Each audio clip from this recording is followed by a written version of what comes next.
À 90 ans, l'une des plus grandes légendes du cinéma mondial s'est effondrée chez elle. Une chute brutale qui a tout changé. Des fractures multiples, une hospitalisation d'urgence. Et le monde entier a retenu son souffle. Comment une icône qui a survécu au bombardement de la Seconde Guerre mondiale, qui a vaincu la pauvreté absolue, qui a conquis Hollywood contre toutes les attentes, pouvait-elle se retrouver dans un tel état de vulnérabilité? Bienvenue sur Les Célébrités du Monde, la chaîne qui vous révèle la face cachée des plus grandes stars internationales. Aujourd'hui, nous plongeons dans l'existence extraordinaire de Sophia Loren, de ses débuts dans les décombres de Naples jusqu'à son combat actuel contre le temps. Si vous adorez découvrir les parcours authentiques des légendes du cinéma, abonnez-vous maintenant et activez la cloche. Votre soutien nous permet de continuer à raconter ces histoires qui méritent d'être préservées. Ce que vous allez apprendre va vous bouleverser. Avant de devenir la déesse du grand écran que le monde entier vénère, Sophia Loren a connu l'enfer sur Terre. Un enfer fait de bombes, de famine et d'abandon. Rome. Dans une salle de charité misérable, une enfant illégitime vient au monde. Son nom, Sofia Villani Cicolone. Pas de père présent, pas de mariage, juste une mère célibataire dans une société italienne impitoyable envers les filles mères. Les premières années de Sofia se déroulent dans un contexte de misère écrasante. Sa famille survit à peine.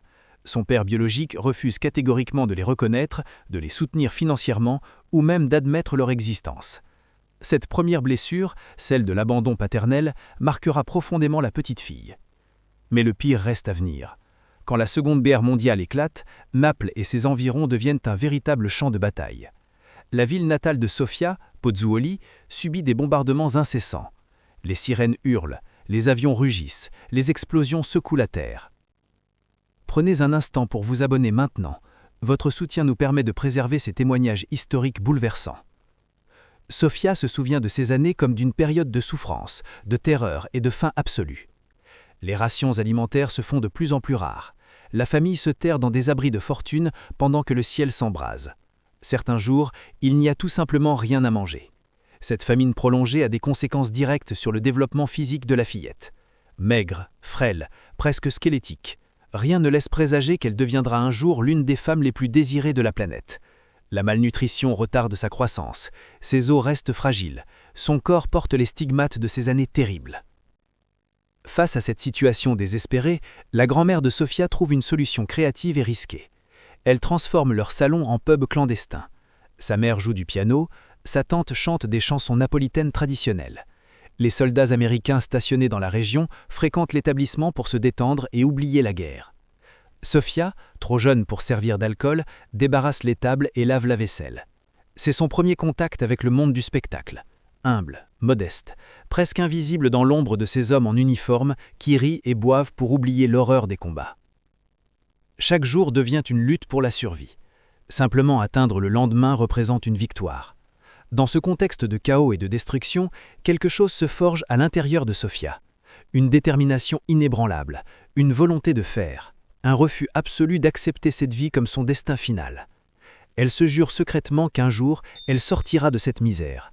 Elle ne sait pas comment, elle ne peut même pas l'imaginer, mais au plus profond de son être, une étincelle brûle, une étincelle qui ne s'éteindra jamais. Puis, progressivement, la guerre se termine. Les bombes cessent de tomber, les sirènes se taisent. La vie reprend lentement, difficilement. Et alors que l'Italie commence à panser ses plaies, quelque chose d'extraordinaire se produit. La fillette maigre et sous-alimentée commence à se transformer. À l'adolescence, Sofia s'épanouit soudainement. Ses épaules se dégagent, sa poitrine se développe, ses traits s'affinent. La beauté qui dormait sous la malnutrition explose littéralement. À 15 ans, elle devient une jeune femme d'une beauté saisissante. Et c'est cette beauté nouvellement révélée qui va changer le cours de son existence. À seulement 15 ans, Sofia décide de tenter sa chance au concours Miss Italia. Elle s'inscrit sous le nom de Sofia Lazzaro, cachant encore son véritable nom de famille. C'est une jeune fille avec des rêves bien plus grands que les ruines qui l'entourent. Elle ne remporte pas la couronne, mais ce qu'elle gagne est bien plus précieux, l'attention. Plusieurs producteurs remarquent son élégance naturelle, sa présence magnétique, sa façon de se mouvoir avec grâce malgré ses origines modestes. Parmi eux, un homme va littéralement façonner son destin, Carlo Ponti. Abonnez-vous maintenant à Les Célébrités du Monde. Votre soutien nous permet de continuer à explorer ces parcours extraordinaires. Carlo Ponti est un producteur de cinéma établi, influent, respecté dans l'industrie italienne. Il a 37 ans, elle en a 16. Mais au-delà de cette différence d'âge qui fera scandale pendant des décennies, Ponti voit quelque chose d'unique en Sofia. Un potentiel brut qui ne demande qu'à être sculpté. Il lui propose un contrat, des cours de théâtre, un nom de scène plus glamour, plus international, Sofia Loren. Sofia accepte sans hésitation, c'est sa chance, son ticket de sortie, sa transformation de chenille en papillon. Les premiers rôles sont minuscules, des figurations, des apparitions de quelques secondes dans des productions mineures. Elle incarne des rôles sans nom dans des films comme Quo Vadis. Mais Sofia ne se décourage pas, elle travaille, elle apprend, elle observe. En 1954, tout bascule. Le film L'Or de Naples lui offre enfin un véritable rôle. Sa performance est remarquée, acclamée. La critique italienne salue son talent naturel, sa capacité à incarner des personnages complexes avec une authenticité désarmante. La même année marque également le début d'un partenariat légendaire. Elle tourne La chance d'être femme aux côtés de Marcello Mastroianni. C'est le début d'une collaboration qui durera des décennies et produira certains des plus grands chefs-d'œuvre du cinéma italien. Au cours des années suivantes, Sofia enchaîne les rôles dans le cinéma italien. Elle incarne des femmes fortes, sensuelles, maîtresses de leur destinée. Des personnages à 1000 lieues de la petite fille affamée qu'elle était. Chaque rôle lui permet d'exorciser un peu plus son passé de pauvreté et d'impuissance. 1957 représente une nouvelle étape cruciale. Hollywood l'appelle. Sofia débarque en Amérique, dans l'usine à rêves la plus puissante du monde. Elle tourne aux côtés de légendes vivantes, Cary Grant, Frank Sinatra, John Wayne. Son image de symbole sexuel international se consolide. Les magazines féminins la placent en couverture, les hommes fantasment sur elle, les femmes veulent lui ressembler. Mais Sofia refuse d'être réduite à sa beauté physique. Elle veut prouver qu'elle est également une actrice de talent, une vraie, pas juste un joli visage. Restez avec nous et n'oubliez pas de vous abonner. Votre soutien nous permet de raconter ces histoires avec la profondeur qu'elles méritent. En 1960, elle obtient le rôle qui va changer sa vie à jamais. La Ciociara, Deux femmes en français, un film de Vittorio De Sica. Sofia y incarne Césira, une mère veuve, qui tente désespérément de protéger sa fille adolescente pendant la Seconde Guerre mondiale en Italie. Le rôle est exigeant, émotionnellement dévastateur, physiquement épuisant. Pour la première fois, Sofia accepte d'apparaître à l'écran sans maquillage glamour, sans éclairage flatteur, sans rien de ce qui construit habituellement l'image d'une star hollywoodienne. Elle puise dans ses propres souvenirs de guerre, la peur, la faim, les bruits des bombes, la terreur viscérale de mourir à chaque instant. Tout ce qu'elle a vécu enfant à Pozzuoli ressurgit et nourrit sa performance. Le résultat était stupéfiant. Sofia livre une interprétation d'une intensité rare, brute, vraie, déchirante. Les spectateurs pleurent dans les salles, les critiques sont unanimes, c'est la performance de sa carrière. Cérémonie des Oscars. Sofia Loren est nommée pour l'Oscar de la meilleure actrice. Elle gagne. C'est la première fois dans l'histoire du cinéma qu'une actrice remporte cette récompense suprême pour un rôle joué dans une langue autre que l'anglais. Un moment historique, révolutionnaire. Sur scène, serrant sa statuette dorée, les yeux brillants de larmes, Sofia réalise le chemin parcouru. 25 ans plus tôt, elle esquivait les bombes dans les ruines de Naples. Aujourd'hui, elle se tient au sommet du monde du cinéma. De la pauvreté absolue à la consécration internationale. À seulement 27 ans. Mais son ascension ne s'arrête pas là. Les plus grands succès, les scandales les plus retentissants et les histoires d'amour les plus controversées sont encore devant elle. Après son Oscar pour La Ciociara, Sofia Loren devient une des actrices les plus demandées au monde. Les réalisateurs se battent pour travailler avec elle. Les studios lui offrent des contrats mirobolants. Elle peut désormais choisir ses projets. Elle tourne El Cid aux côtés de Charlton Heston. Le réalisateur Anthony Mann déclare publiquement que Sofia apporte une chaleur et un glamour authentiques au rôle de Chimène. Le film est un succès commercial massif, consolidant encore plus son statut de star internationale. Abonnez-vous maintenant pour ne manquer aucune de nos révélations exclusives. Votre soutien nous permet de continuer ce travail de mémoire. Dans les années 1960, Sofia jongle habilement entre les blockbusters hollywoodiens et les films italiens plus intimistes et artistiques. Lady L lui offre un rôle différent de ses précédentes incarnations. Elle joue une veuve rusée et manipulatrice d'un aristocrate âgé, aux côtés de Paul Newman. Bien que le film reçoive des critiques mitigées, Sofia apporte complexité et nuance à un personnage qui aurait pu être unidimensionnel. Fin des années 1960, elle partage l'affiche avec certains des plus prestigieux acteurs d'Hollywood. Gregory Peck dans Arabesque, Marlon Brando dans La Comtesse de Hong Kong, le dernier film de Charlie Chaplin. Pourtant, malgré la puissance star de ses productions, certains critiques estiment que ses rôles ne captent pas pleinement l'étendue du talent de Sofia. Elle semble parfois enfermée dans des personnages qui exploitent davantage son image de symbole sexuel que ses capacités dramatiques. Les années 1970 marquent un tournant dans la vie de Sofia. Elle choisit de ralentir le rythme effréné de sa carrière pour se concentrer sur quelque chose de bien plus important à ses yeux: devenir mère. Après plusieurs fausses couches dévastatrices, Sofia donne finalement naissance à 2 hommes, Carlo Ponti Jr. et Eduardo Ponti. Ces grossesses sont difficiles, nécessitant un repos prolongé au lit. Mais pour Sofia, la maternité représente l'accomplissement ultime, plus précieux que n'importe quelle statuette dorée. Pendant cette période, elle continue néanmoins de tourner dans des productions soigneusement sélectionnées. Sunflower en 1970, nominé aux Oscars, Le Voyage en 1974, sa dernière collaboration avec Vittorio De Sica, le réalisateur qui l'a révélée au monde. Elle apparaît dans Brief Encounter, un remake télévisé du classique britannique présenté dans le Hallmark Hall of Fame sur NBC. Ce téléfilm lui permet de montrer sa vulnérabilité romantique à un public américain plus large, loin de ses rôles de femme forte et combative. Pensez à vous abonner maintenant, votre soutien nous aide à préserver ces récits cinématographiques essentiels. The Cassandra Crossing, un thriller catastrophe bourré de stars. Bien que ce ne soit pas le rôle principal, l'élégance sophistiquée de Sofia marque les esprits. Réunion magique avec Marcello Mastroianni dans Une journée particulière, de Ettore Scola. Sofia y incarne une femme au foyer solitaire et délaissée qui vit une rencontre bouleversante avec le personnage de Mastroianni. Sa performance est subtile, nuancée, profondément émouvante.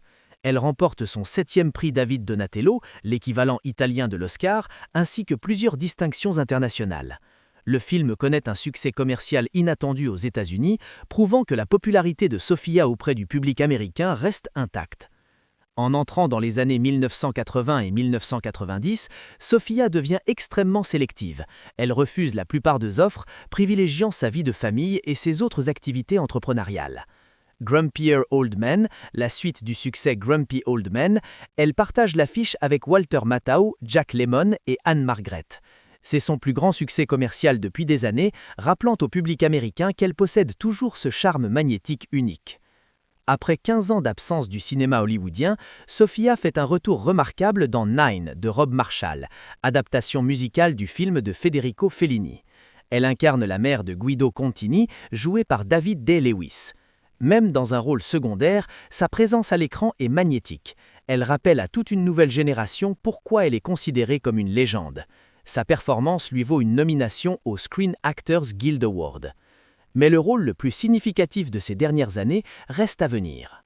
Si la carrière de Sophia Loren fascine le monde entier, sa vie amoureuse déclenche carrément des tornades médiatiques. Des scandales qui défrayent la chronique pendant des décennies. Des histoires d'amour qui défient les conventions sociales de l'époque. Tout commence en 1950, lorsque la jeune Sofia Vigliani Cicolone, à peine 16 ans, rencontre Carlo Ponti. Carlo a 38 ans, il est marié, il a des enfants, il est un producteur respecté et puissant dans l'industrie cinématographique italienne. Sofia tombe immédiatement sous son charme, non pas pour son apparence physique, mais pour la stabilité qu'il représente. Pour la première fois de sa vie, quelqu'un croit en elle, quelqu'un voit son potentiel, quelqu'un est prêt à investir dans son avenir. Abonnez-vous maintenant à Les Célébrités du Monde. Votre soutien nous permet de révéler ces histoires légendaires d'amour. Selon les propres mots de Sofia, Carlo lui offre un ancrage et une sécurité qui la maintiennent les pieds sur terre malgré sa montée fulgurante vers la célébrité. Mais leur histoire d'amour se heurte à un obstacle majeur. Le divorce est totalement illégal en Italie à cette époque. Carlo est piégé dans son mariage avec Giuliana Ponti, Impossible de s'en libérer légalement sur le sol italien. Pourtant, leur amour grandit, devient irrésistible, incontournable.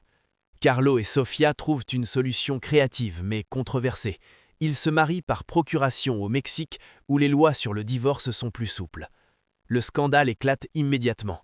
Les autorités italiennes les accusent de bigamie. La presse les déchire. L'Église catholique les condamne. Sofia est étiquetée comme briseuse de ménage, voleuse de mari, pécherisse. Les attaques sont féroces, impitoyables, quotidiennes. Sous la pression légale et sociale, Carlo et Sofia sont forcés d'annuler leur mariage mexicain en 1962. Légalement, ils ne sont plus mariés, mais émotionnellement, leur lien reste indestructible. La solution finale arrive en 1965. Carlo et Sofia deviennent tous deux citoyens français. Enfin, en 1966, après que Carlo ait obtenu le divorce de Giuliana selon la loi française, ils peuvent se marier légalement.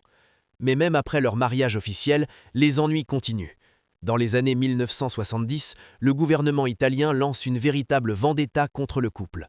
Ils sont accusés de fraude fiscale, leurs biens sont saisis, leurs comptes bancaires gelés. Sofia et Carlo affirment que ces accusations sont montées de toutes pièces, une persécution politique et morale déguisée en enquête fiscale. Ils sont forcés de s'exiler temporairement, vivant entre la France et la Suisse pour échapper aux poursuites italiennes. Restez avec nous et pensez à vous abonner. Votre soutien nous permet de continuer à révéler ces vérités cachées. Malgré toutes ces épreuves, tous ces scandales, toutes ces accusations, Sofia reste inébranlablement fidèle à Carlo. Pendant près de 50 ans, ils forment une équipe solide, un couple uni face aux tempêtes. Ils élèvent ensemble leurs 2 fils loin des projecteurs. Carlo continue de produire les films de Sofia, guidant sa carrière avec une précision chirurgicale. En 2007, Carlo Ponti décède à 94 ans. Sofia est dévastée. Dans ses mémoires, elle écrit être stupéfaite quand elle repense à tout ce qui leur est arrivé. Parfois, elle se demande si tout cela est vraiment arrivé. Mais Carlo Ponti n'était pas le seul homme à avoir été fasciné par Sophia Loren. Pendant le tournage de L'Orgueil et la Passion en 1957, Sofia tombe sous le charme irrésistible de Cary Grant. Grant, l'une des plus grandes stars masculines d'Hollywood, la poursuit avec une détermination acharnée. Il est fou d'elle, prêt à tout abandonner pour être avec elle. Il lui fait la cour ouvertement, devant tout le plateau. Sofia admet avoir été tentée, profondément tentée. Cary Grant représente le summum du glamour hollywoodien. Mais elle choisit finalement la loyauté envers Carlo Ponti. Quand la presse révèle que Ponti et Loren se sont mariés au Mexique, Cary Grant accepte la décision de Sofia avec classe et dignité. Il lui souhaite tout le bonheur du monde et espère qu'elle sera heureuse. Liaison brève mais intense avec le comédien britannique Peter Sellers. Encore une fois, la relation se termine de manière amicale. Selon Sofia, Sellers est resté épris d'elle pendant des années. Dans ses mémoires, Sofia révèle avoir perfectionné l'art de permettre aux hommes de tomber amoureux d'elle en écran sans perdre son propre cœur. Cary Grant reste la seule exception, le seul homme qui a vraiment fait vaciller sa détermination. Toutes les relations ne se sont pas terminées aussi harmonieusement. Sofia brosse des portraits nettement moins flatteurs de sa collaboration avec Brando et Peck. Elle accuse Brando de manquer de respect envers Charlie Chaplin sur le tournage de La Comtesse de Hong Kong. Avec Peck, elle laisse entendre une dynamique compliquée, suggérant peut-être des sentiments non chargés de sa part.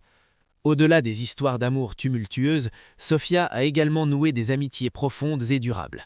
Avec Omar Sharif, elle se souvient avec tendresse des repas italiens traditionnels qu'elle cuisinait entre les prises, pendant la chute de l'Empire romain.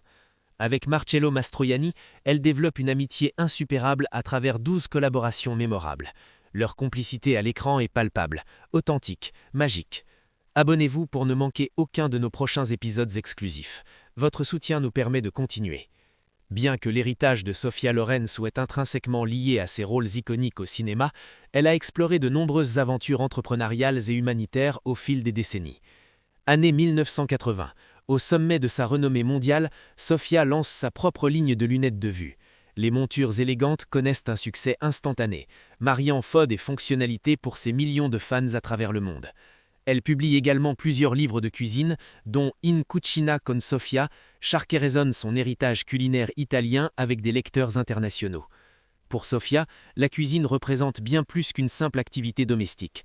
C'est un lien avec ses racines, avec sa famille, avec l'Italie de son enfance. Mais au-delà des entreprises commerciales, Sofia utilise sa plateforme de célébrité pour soutenir des causes qui lui tiennent profondément à cœur.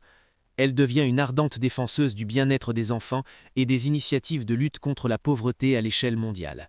Ayant elle-même connu la famine et la misère pendant son enfance, elle comprend viscéralement les souffrances des populations défavorisées. Tout en ravissant les cinéphiles avec des rôles glamour, Sofia consacre une énergie considérable à son travail philanthropique en coulisses. Elle visite des orphelinats, finance des programmes éducatifs, soutient des refuges pour les sans-abri. Prenez un instant pour vous abonner maintenant. Votre soutien nous aide à raconter ces histoires inspirantes. À mesure qu'elle entre dans ses 70 et 80 ans, Sofia devient encore plus sélective dans ses projets cinématographiques. Elle recherche des films avec une profondeur émotionnelle et un impact social significatif. Retour remarqué dans Nine, incarnant la mère du personnage de Danielle Day-Lewis. Le rôle évoque ses premiers jours à l'écran, tout en lui permettant de jouer une femme mature et attentionnée. Apparition puissante dans le court-métrage italien La Voix humaine, réalisé par son fils Edoardo Ponti. Ce projet intime réunit leur monde professionnel et personnel à travers l'art cinématographique. Mais c'est en 2020, à l'âge de 86 ans, que Sofia livre peut-être la performance la plus significative de ces dernières décennies. La vie devant soi, un film Netflix réalisé par son fils Edoardo Ponti. Sofia y incarne Madame Rosa, une survivante de l'Holocauste vivant en Italie, qui développe un lien poignant avec Momo, un garçon immigrant sénégalais de 12 ans. Le rôle exige une authenticité émotionnelle brutale ainsi qu'une fluidité parfaite en italien. C'est un défi immense, même pour une actrice de son calibre. À 86 ans, alors que la plupart de ses contemporaines sont depuis longtemps retirées, Sofia accepte de se mettre à nu émotionnellement. Selon Edoardo, sa mère a tout risqué pour faire un film si profond et si exigeant, à la fois émotionnellement et physiquement. Il ajoute n'être pas du tout surpris que sa mère légendaire soit attirée par une histoire si significative si tard dans sa carrière. La performance de Sofia dans La vie devant soi lui vaut certaines des meilleures critiques de sa l'immense carrière de 70 années. Les jeunes générations découvrent son talent. Les anciens fans se rappellent pourquoi elles l'ont toujours adoré. Malgré son âge avancé, Sofia conserve sa chaleur authentique et sa passion pour créer de l'art avec un impact social profond. Sa routine quotidienne actuelle est simple et apaisante. Elle passe du temps avec sa famille, fait de longues promenades tranquilles autour de Genève, sa ville d'adoption, s'occupe de son jardin, rattrape sa lecture en retard, passe des appels vidéo avec sa sœur Maria restée en Italie. Elle dit que la beauté de ses grands-parents la remplit de joie, bien qu'ils vivent loin en Californie. Alors qu'elle est une légende vivante qui a côtoyé Sinatra, Grant et les plus grandes stars du XXe siècle, Sofia reste profondément ancrée dans les relations familiales et les petits plaisirs quotidiens de l'existence. Abonnez-vous maintenant pour continuer à découvrir ces parcours extraordinaires. Votre soutien fait la différence. Après avoir survécu à la pauvreté extrême de Naples déchirée par la guerre pendant son enfance, après avoir atteint la célébrité mondiale contre toutes les probabilités, il semblait que Sofia Loren avait finalement triomphé du destin. Mais la réalité s'est avérée bien plus cruelle. Septembre 2023. À peine une semaine après avoir célébré son 89e anniversaire, Sofia subit une chute dévastatrice dans sa résidence de Genève. L'impact est terrible, fractures multiples, le fémur, la hanche, les os fragilisés par l'âge cèdent sous le choc. Une intervention chirurgicale d'urgence est immédiatement nécessaire. La nouvelle se répand comme une traînée de poudre. Les fans du monde entier sont sous le choc. Comment est-ce possible? Comment une icône aussi vivace, aussi forte, peut-elle se retrouver dans un tel état de vulnérabilité? Pour des millions de personnes à travers le monde qui voient Sofia Loren comme un pilier indestructible de force et de résilience, cet accident représente un rappel brutal de la fragilité humaine. Sa récupération sera longue, intensive, douloureuse. À 89 ans, les fractures de cette gravité représentent un défi médical considérable. Les os mettent plus de temps à se ressouder, la mobilité peut être définitivement compromise, le risque de complications est élevé. Touchée par l'énorme vague de soutien et de vœux de rétablissement provenant du monde entier, Sofia publie une déclaration remerciant tous ses fans pour leur amour et leur préoccupation pendant ce chapitre difficile. L'ironie cruelle de la situation n'échappe à personne. Seulement quelques semaines auparavant, Sofia avait ébloui le monde lors de sa dernière apparition publique au Festival international du film de Venise. Lors du défilé de mode Armani Couture, vêtue d'un élégant tailleur pantalon ivoire, Sofia avait captivé la foule. Elle dégageait ce glamour hollywoodien d'antan que personne d'autre ne possède plus. Les photographes se bousculaient pour la capturer. Les jeunes stars voulaient être photographiées à ses côtés. Peu de ses admirateurs se sont rendus compte que l'icône allait bientôt traverser une crise sanitaire éprouvante. Restez avec nous et abonnez-vous maintenant. Votre soutien nous permet de continuer à suivre le parcours de ces légendes vivantes. Pourtant, fidèle à elle-même, Sofia affronte ce nouveau défi avec son courage et sa grâce légendaires. Elle a survécu au bombardement de la Seconde Guerre mondiale. Elle a vaincu la famine qui aurait pu la tuer enfant. Elle a surmonté les barrières linguistiques à Hollywood. Elle a résisté aux scandales qui auraient détruit des carrières moins solides. Cette chute, aussi grave soit-elle, ne sera pas celle qui la définira. Plusieurs semaines après la chirurgie, Sofia publie une nouvelle déclaration. Elle remercie tout le monde pour leur proximité et leur affection. Elle affirme se sentir mieux, mais précise qu'elle doit simplement faire de la rééducation et se donner une période de repos. Toujours humble, toujours préoccupée par les autres, elle s'inquiète davantage de la manière dont son accident a impacté les événements professionnels prévus que de sa propre souffrance. À 89 ans, même les tâches quotidiennes les plus simples représentent maintenant des défis. Se lever, marcher, s'habiller, tout nécessite une assistance constante. Elle dépend désormais de soins 24 heures sur 24, mais elle trouve du réconfort dans sa famille et les plaisirs simples pendant sa convalescence. Ses fils, Carlo Junior et Eduardo, restent à ses côtés. Ses grands-parents lui rendent visite régulièrement, apportant lumière et joie dans ses journées difficiles. Alors que l'année 2024 se déroule, le monde admire Sofia Loren non seulement comme une icône cinématographique immortelle, mais aussi comme un parangon de résilience humaine. Bien qu'elle continue de se rétablir lentement, Sofia envisage déjà de futurs projets créatifs. Car pour elle, l'art n'est pas seulement une carrière, c'est une raison de vivre, une manière de donner du sens à l'existence. Lors de la cérémonie des Oscars 2014, Sofia Loren a exprimé d'une manière bouleversante ce qui a toujours guidé sa vie et sa carrière. L'enfant de guerre a réfléchi en déclarant « J'ai grandi pendant la guerre. La seule chose dont je rêvais était de survivre jusqu'au lendemain. J'ai essayé d'utiliser les misères que tout le monde traversait pendant la guerre pour créer quelque chose de positif. » Cette philosophie résume parfaitement l'essence de Sofia Loren. Décennie après décennie, même en portant des blessures qui épuiseraient des artistes bien plus jeunes, Sofia trouve un sens profond à travers la narration cinématographique. Elle aurait pu prendre sa retraite confortablement il y a des décennies, profiter de sa fortune, vivre tranquillement à l'abri des regards. Personne ne lui aurait reproché de raccrocher après 6 décennies de carrière intense. Mais Sofia a cultivé son étincelle créative jusqu'à la fin de ses 80 ans. Car pour elle, arrêter de créer équivaudrait à arrêter de vivre. Abonnez-vous à Les Célébrités du Monde maintenant. Votre soutien nous permet de continuer à honorer ces légendes vivantes. En réfléchissant à sa célébrité durable et à son statut d'icône de beauté, Sofia affirme que ce n'est pas une question de beauté extérieure, mais de ce que l'on ressent à l'intérieur, de sa sécurité, de son bonheur. Cette sagesse est celle d'une femme qui a traversé toutes les tempêtes possibles et en est ressortie plus forte. Certes, la vétérane reconnaît les réalités inévitables de l'agissement, la mobilité réduite, l'apparence qui change, les douleurs quotidiennes, les limitations physiques croissantes. Pourtant, la confiance intérieure et la chaleur humaine qui ont captivé les cinéphiles lors de leur premier jour à l'écran restent totalement intactes. Le temps peut attaquer le corps, mais il ne peut pas toucher l'essence de ce qui fait de Sofia Loren une légende. Aujourd'hui, grand-mère vénérée et toujours en convalescence suite à ses blessures récentes, Sofia aborde l'agissement avec une grâce que peu de personnes possèdent. Elle ne se bat pas contre le temps, elle ne cherche pas désespérément à paraître plus jeune, elle accepte chaque nouvelle ride comme un badge d'honneur, une preuve qu'elle a survécu. Sofia Loren n'est jamais été définie uniquement par ses récompenses individuelles ou ses films à succès. Son véritable héritage réside dans quelque chose de bien plus profond. Elle a ouvert la voie à des générations d'actrices européennes à Hollywood. Elle a prouvé qu'on pouvait être à la fois belle et talentueuse, sexy et intelligente, glamour et authentique. Elle a montré au monde qu'une enfant illégitime née dans la misère absolue pouvait conquérir le sommet de l'industrie cinématographique mondiale. Elle a démontré qu'on pouvait résister aux scandales, aux accusations, aux condamnations sociales et en ressortir avec dignité et force.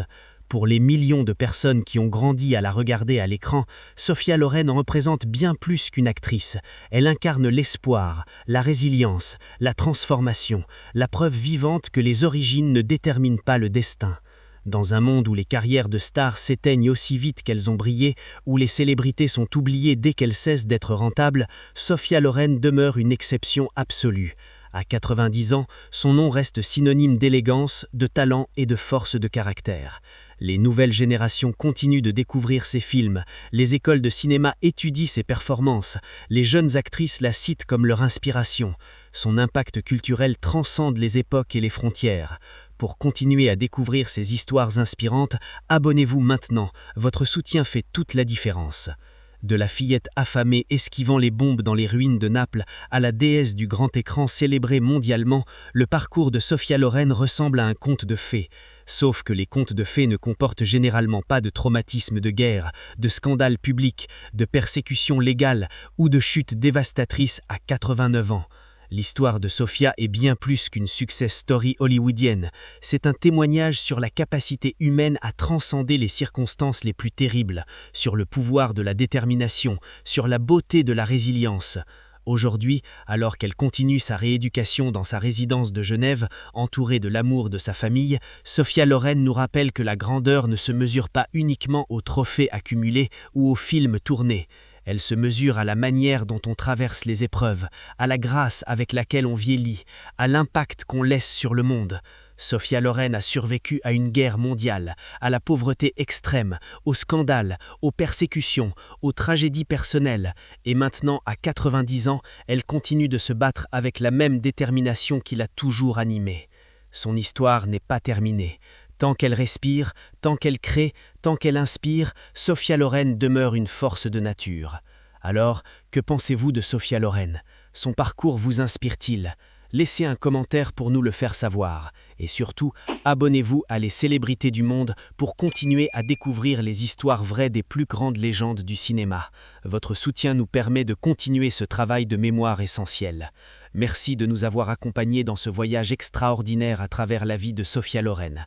À très bientôt pour une nouvelle révélation exclusive.